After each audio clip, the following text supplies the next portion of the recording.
wanted to go through HSPVA. When I was coming through, I thought I had a little talent.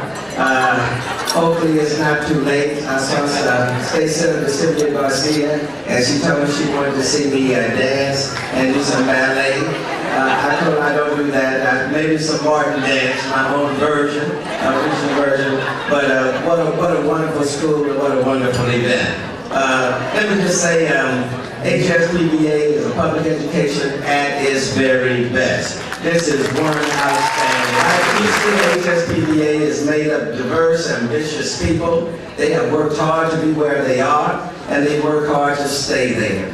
HSPVA students are passionate about their arts, and that passion channels into their academics. We're doing a lot of dynamic things downtown. But one of the best things that we are doing, and that is building the downtown building for HSPVA. We will have energized downtown Houston. And being downtown near the theater district will make those partnerships even stronger. HSPVA and HSPVA friends demonstrate a strong public-private partnership. All of us want to support education for every child in Houston, and HSPVA's friends serve as a model for philanthropic support of our school. Houston is an outstanding place. We are very diverse. We're the most diverse city in the country. We are very, very talented and artistic and creative. This school demonstrates that on every single level. I didn't go there. I wish I could have. But at the same time, I am honored to be the mayor of the city where this school exists. We wish them the very, very best, and the best for the school has yet to come. Thank you so very much for having me. Welcome to the HSPVA Friends 10th Annual Encore for Excellence Luncheon. My name is Catherine King, and I'm a senior in the HSPVA Dance Department. And my name is Andrew White, and I'm a senior in the HSPVA's Creative Writing Department. We're so glad you're here. So good morning, sunbeams will soon shine. Good morning to you and you and you and you. My name is Adeline Coggin, and I'm the Executive Director of HSPVA Friends. I want to thank all of you for coming together today to celebrate the school that has forever changed these students' lives, and my life, and my family's life, and my friends' lives, the High School for the Performing and Visual Arts. The training that your donations provide makes HSPVA's high standards possible, and we cannot thank you enough for your support. First and foremost, I'd like to thank our hosts this morning, our luncheon chairs, Kris and Neil Thomas, and their daughter, and my very good friend, This is Andrew White. For those of you that don't know, Andrew is Houston's very first youth poet laureate. Andrew was chosen by Mayor Lise Carter to represent Houston by sharing his powerful voice, leadership, and love of our city. Learn patterns. I never liked knowing that words are limitless. I always liked to pretend that stars that left particles in the air were nothing more than tombstones lost to infinity. We are the sun in my sky, butterfly. You don't know the feelings you bring. You show me the secrets and the ways to love every moment of the day. The flowers you kiss all over the light, bright butterfly. It's my honor to introduce HSPVA graduate Michael Bryan Cox. Mr. Cox is a songwriter and record producer, best known for his extensive work with multiple platinum-selling artists, including Usher, Mariah Carey, and Mary J. Blige. This guy is what we call a hit maker. He's behind such notable productions as Burn, Confessions, and You Got It Bad for Usher, and Shake It Off for Mariah Carey. Thought about singing here, but decided against that. During his career, he's been responsible for over 100 million record sales and 35 #1 hits. He earned a Guinness World Record for the longest consecutive period of chart success after spending over 5 years on the Billboard charts continuously, breaking the record previously held by the Beatles. He is a 9-time Grammy winner, 12-time nominee, and he is widely regarded as one of the most critically acclaimed and commercially successful songwriters and producers in the history of contemporary R&B. Please join us in welcoming HSPVA's 2016 Distinguished Alumnus, Bryan-Michael Cox. Thank you very much. It feels like my senior recital all over again.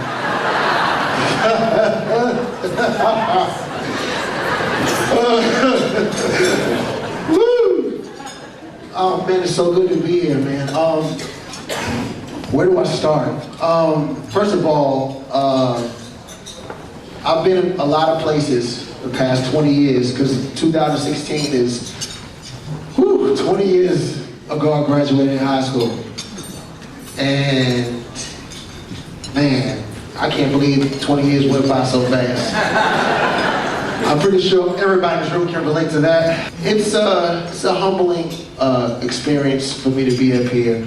The journey has been a really great one.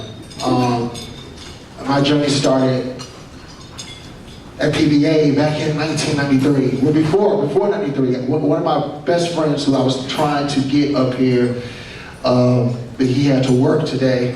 One of my best friends' name is Troy Clark. He also graduated in 96. He was already at PVA, and if I recall correctly, he was like, "Yo, it's a school, man. It's like it's all arts." It's like, what? I was going to Welsh Middle School. And, Southwest in the building?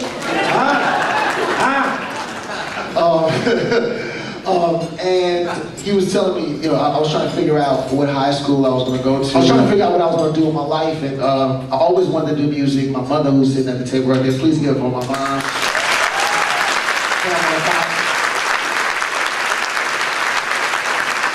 I grew up in a real musical family. I grew up in a family that really enjoyed, loved, and showered me with all kinds of music, all the different genres.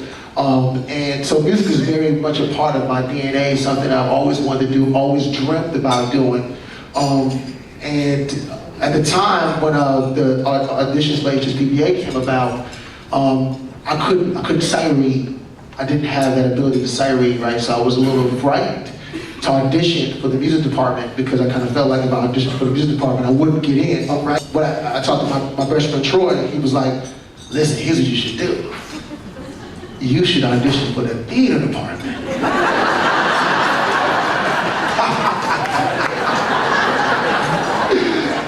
He said, I'm gonna connect you with the speech teacher at Welch. She's gonna give you some monologues. You learn those monologues. Go audition.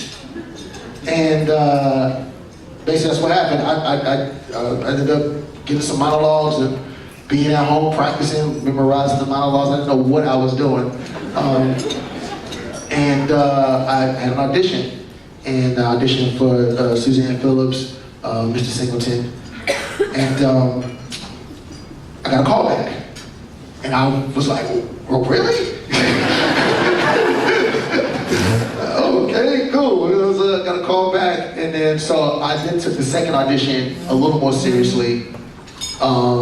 And really studied and really got with an acting coach at Welch, and we did the whole bit, and then I got in, right? So there's a funny story, because I got into theater and I didn't realize the expanse, like how extensive theater really is, and how, the layers of theater, right? I thought I was just gonna go there, I was gonna act a fool, and memorize some monologues and get an A and graduate, But I actually got into the school, and I remember the first day of school, like it was yesterday. There's another great friend of mine I actually went to Welsh with too. Her name was Tanisha Ames. She's known as Tanisha Lynn professionally in Hollywood. She's an actress. She's doing her thing. But my first day of school, I'm walking into the Black Box Theater with Tanisha, and she's telling me like all the different things. Like, "Yo, listen, it's bigger than acting. Like you're gonna have to learn stagecraft and all this other stuff, voice and diction, and like, it's all over my head at this point. I'm like, okay, well, whatever. I'm just happy to be in the school, right?" We started the program, and I realized that I might have bitten off a little more than I could chew, because I wasn't quite as interested in theater as a whole as I thought I was. But I was in the school, so I was like, okay, cool, I'm gonna figure this out. We'll figure it out. And a year and a half into the program, And Miss Phillips just fought for me. She fought for me in a real way. Really took to me. And would always get on my case, like, Bryan, okay, you're doing good in acting, but you have to get your grades up in stagecraft. You have to get your grades up in this one. And I'm just not interested in that. I don't want to build sets. You know? That's not what I want to do. You know? I don't care nothing about that.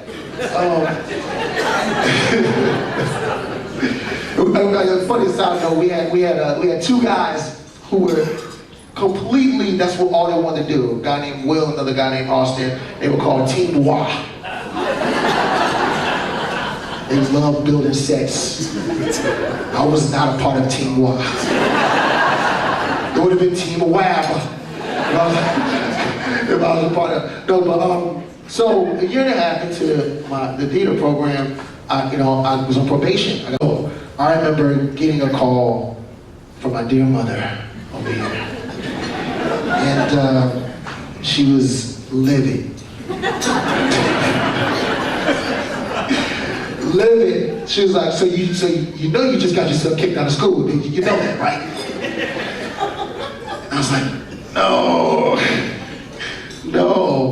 So obviously Suzanne Phillips called my mother, just terribly concerned. Didn't want to lose me as a student.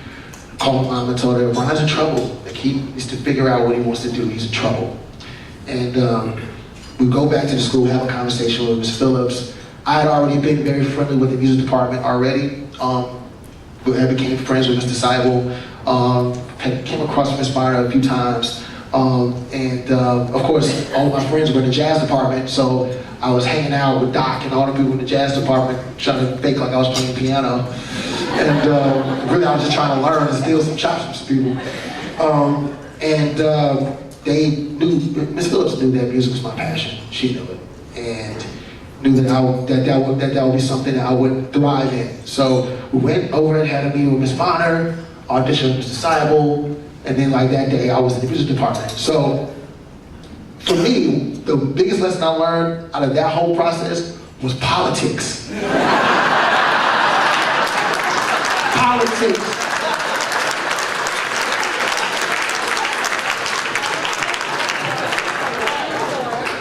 Politics and relationships, man, go a long way. I had a great counselor. Mr. Trout reminded me what her name was last night. Mrs. Priest. And she helped me come up with a plan to graduate early, or graduate on time. In my mind, graduate on time. In her mind, graduate early. So I went to summer school every year. I did like 4 classes in summer school every year. And I also did school by correspondence, right? So I had like way more credits than I needed to have to graduate. But I didn't have the most coveted credit that you need to graduate, to walk across the stage. You know what credit that was? Health. Health. Health. Health. My senior year, I was taking 2 English classes, 2 math-based classes, 2 history-based classes. I was basically doing the 11th and 12th grade at the same time, right? And could not walk with my class for health. Like, Ms. Priest pulled me inside of her office, told me I wasn't gonna be able to walk, but congratulated me, told me I did a superb job, graduated in 3 years, and was like, here, take your diploma, right? So I'm sitting in the audience at the graduation, watching all my friends. And I remember saying to myself at that point, like, yo, this moment, I'm gonna always remember this moment, because I know that there's a bigger thing for me. Like, I saw, at that moment, George R. Brown Convention Center, I saw the Grammys. I saw it. I was like, oh yeah, I'm gonna have a moment so much better than this right here. So much better, you know what I mean? And I went about my way, and my journey to become a music producer started. It actually started before. I think anybody who knows anything about me, Mr. Trout, who's like, one of my greatest confidants at the school, and somebody who always looked out for me. I would be in class, like writing credits I'd write my little lyrics, and I'd write credits. I'd be like, "My love for you, written by Bryan-Michael, produced and arranged by." I visually saw these things, and the first thing about a dream is you have to visualize it, right? But then the second thing and the most important thing is acting on it. Is really, really acting on it and knowing that being fearless, right? Having no boundaries, having no level of, just almost no level of reality. You know what I'm saying? Because if you live in reality as a creative person, you'll think about something, you say, well, I can't do that, because it's not logical. The thing about what I've done is that nothing that I did was logical. Nothing that I did was logical. Everything that I did was based on a gut feeling. Even to me auditioning for PVA as a theater student who had no idea what I was doing when I was studying the monologue. You know what I mean? Everything I did was based on a gut feeling. A gut feeling knowing that, okay, that looks impossible, but it's not really that hard because I know what I have inside of me. And that's the weird thing about creatives. Like, we see things that a lot of people out there don't see. It's like, I call it third eye. We actually see things that people don't see. My best friend is Robert Glasper, right? And he's been my best friend since 1993. And he was an amazing pianist in 1993. Like, with these kids mimic now, last night I saw a trio. It was a piano player, it was an amazing piano player. He sounds like Robert Glasper. For me, in 93, it was new. He's been playing like that since 1993. You know what I mean? So for what's new for everybody else, or what's something that people are like, oh my God, it's amazing. He was amazing as a child. That's the thing about PVA, is that all these kids were amazing as children. You know what I mean? You don't get Kris Dave, you don't get Jason Moran, you don't get Robert Glasper, you don't get Beyonce Knowles walking through the halls. Like, these kids were amazing, they were amazing kids. And watching what happened today, just one little story. The young lady that was, her mother approached me last night. Was like, my daughter, she's a singer. She's gonna be singing tomorrow night. She started out as playing the flute and saxophone as her main instrument, but she started singing about a year ago. Okay, well, cool. You hear that. She started singing about a year ago. Stuff all the time. I do.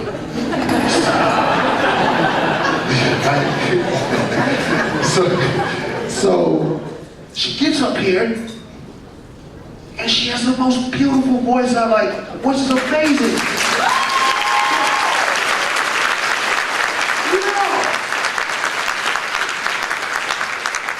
Who wakes up and says, you know what, today I'm a singer? That's the kind of stuff that happens at PVA. Greg Curtis started out as a drummer, woke up one day and was like, I want to be a pianist, and became one of the most prolific piano players and one of the most prolific gospel songwriters and R&B songwriters of the generation. Like, that's what PVA is. You wake up one day and say, you know what, I want to do that. And you do it and you excel at it. So I'm not going to drag on. Anybody who knows me personally knows that I will talk for another 2 hours. Right? But I just want to say thank you to HSPVA friends for even considering me for this honor. It's really an amazing thing. I enjoy talking. I enjoy telling the story. I enjoy giving back in a real way. I feel like if it wasn't for alumni that gave to me, Greg Curtis is an alumni, Jason Moran is an alumni that gave back to me, Donnie Scantz was my first favorite producer. We were still in high school together, you know what I mean? That school gave so much to me, it instilled so much to me. Those 3 years were like some of the most magnificent 3 years of my life. You know what I mean? Because I went to college and realized how way more advanced I was than the students at the college. And I was like, oh, no, college is for me. These kids don't know nothing.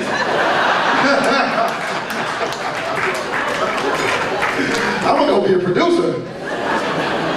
But it's just, I was so prepared for the world. I saw so many walks of life, so many cultures, so many just different things that if I hadn't experienced those things at PVA, the world would have been like a culture shock to me. And what's happening in the world right now, with the fight for equality, for the fight for everything that we stand for, I learned all that stuff at PVA, and I was exposed to all those different kinds of people and different kinds of spirits at PVA. And I can't even tell y'all like how important this school has been to me in my life. And I thank y'all. Thank y'all.